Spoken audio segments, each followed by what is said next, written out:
Boa noite. O nosso grupo vai trabalhar com disco de fração e com conteúdo frações próprias, impróprias e aparentes. A nossa situação problema é a seguinte: a turma da escola Rosa Torres de Miranda tem 24 alunos e foi dividida em 4 grupos de 6. Eu preciso que o grupo aqui não vai dar 2 grupos de 6. E para realizar uma atividade de matemática, eu quero que 6 pessoas, 6 colegas, venham aqui na frente, na mesa, por favor. Tá?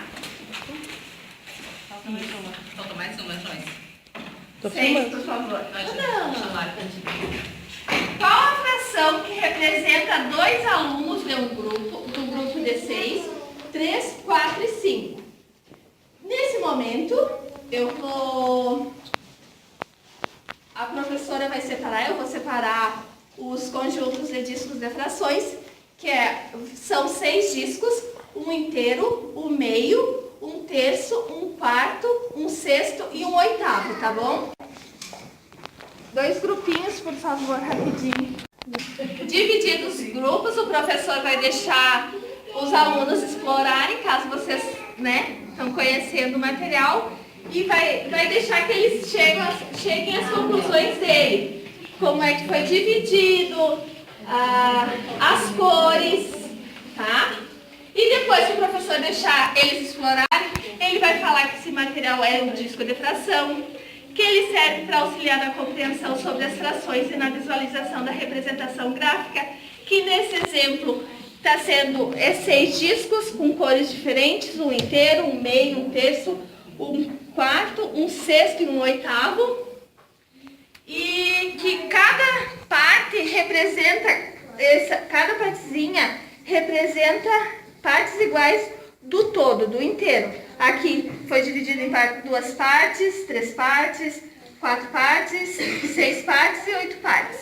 O professor pode utilizar mais discos, dividido em partes iguais, conforme a compreensão, conforme a situação que ele quer usar.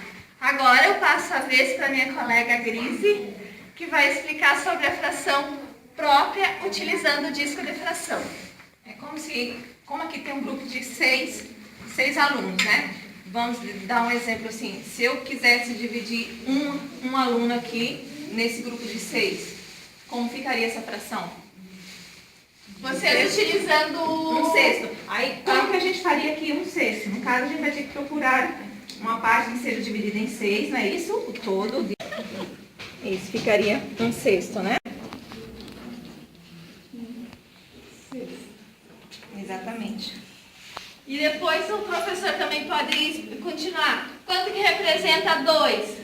2 sextos. 3 sextos. E daí ele vai falar que a fração própria, o denominador é maior que o numerador. Que o numerador representa as partes desejadas do todo, do inteiro, e que o denominador representa quantas partes foi repartida o todo. Então, aqui em cima vai ser as partes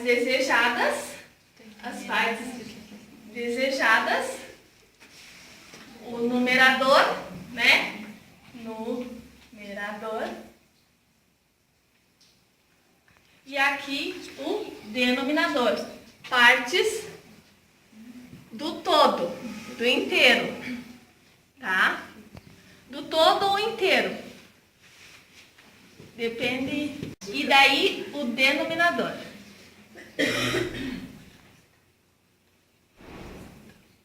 Denominador. Isso aí. Obrigada, meninas. Só que pode continuar aqui. E continuando a situação problema. Em outro momento da atividade, os alunos foram divididos em trios. Como? Vamos repartir aqui. Vocês 3, vocês 3. E mais um trio, por favor. Isso, mais 3. 4 terços e 8 terços. Quantos trios vai ser necessário para representar isso aqui e para representar isso aqui? Vocês podem usar o disco de fração. Lembrando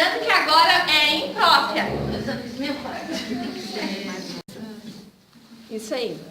Tá, caso aqui, o 3 representa o todo, tá? O denominador. Nesse caso, vou passar para cá, o denominador é menor que o numerador. Essa fração é imprópria, ou seja, esse denominador vai precisar de 2 discos com 3, utilizando as partes necessárias que são as pintadas, né? Que é o numerador. Caso nesse aí foi usado 2 discos, né? 3 aqui, vamos dizer, né? E foi pintado 4 partes. 4. Que representa isso aqui, a fração imprópria. Então, o denominador são as partes iguais, o numerador as partes pintadas. E aqui vai ser 3 discos, né? Pintando 8, 6, 2 discos 6, e aqui 2. Nesse caso, a fração imprópria também pode ser, ser chamada também de número misto. Caso, dividindo o numerador pelo denominador, faz lá a divisão, vai dar quantas vezes esse número cabe no 3, né? Vai dar uma vez 1 terço, porque foi usado 1 inteiro e da outra parte foi pintado 1 com o denominador 3. Caso o denominador sempre vai ser 3, por mais que tu utilize as outras quantidades, né? Por mais que seja maior. Então esse aqui é 1 inteiro, 1 terço, que é o número misto. E aqui vai ser 2, né? 8 dividido por 3 dá 2, que dá 6, que sobra 2. Caso aqui 2 inteiros, o que sobrou? 2 terços, que foi o pintado, né? E qual é o denominador? Quanto tem cada disco de fração, que é o 3, né? 2 terços. Tá? Eu vou explicar a fração aparente. A fração aparente, ela também não deixa de ser uma fração imprópria, tá? A única diferença é que sempre vai ser divisível o numerador pelo denominador e vai sempre dar o número inteiro. Então, por exemplo, assim, eu pego esse mesmo grupo de 6 pessoas, divido em 2 grupos, ficará 6 total, 3, ele vai dar sempre o número inteiro aqui. Essa é a característica principal da fração aparente. Se a gente representar ela, por exemplo, no disco de fração, fica bem claro que, por exemplo, aqui são 8, divide 2 grupos, vai dar 2 de 4, que seriam os 2 inteiros. Passando esse momento, a professora vai trazer atividades que complementem a explicação. Daí o grupo pode vir, uma representante, alguém, eu vou falar aqui, ó, Carolina, vem alguém aqui no quadro, caneta. Carolina comeu 3 doces de uma caixa que continha 8 doces. Que fração representa essa situação? Pode usar o disco de fração se tiver dificuldade. Com as crianças vão estar usando. Ó, Carolina comeu 3 doces de uma... E aqui a fração e o disco. Agora outro.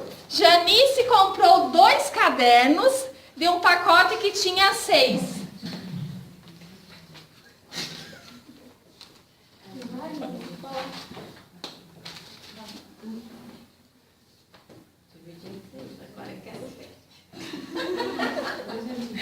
Eu não lembro como é que vai dividir aqui, peraí. Divide em 3, depois faz no meio.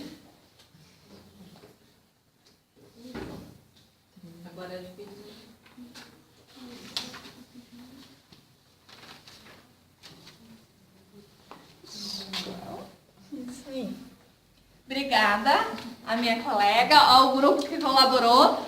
E essa foi a explicação sobre utilizando o disco de fração as funções impróprias e aparentes. Essa foi uma situação e os procedimentos utilizados para uma aula para explicar isso, né? Obrigada. Boa noite.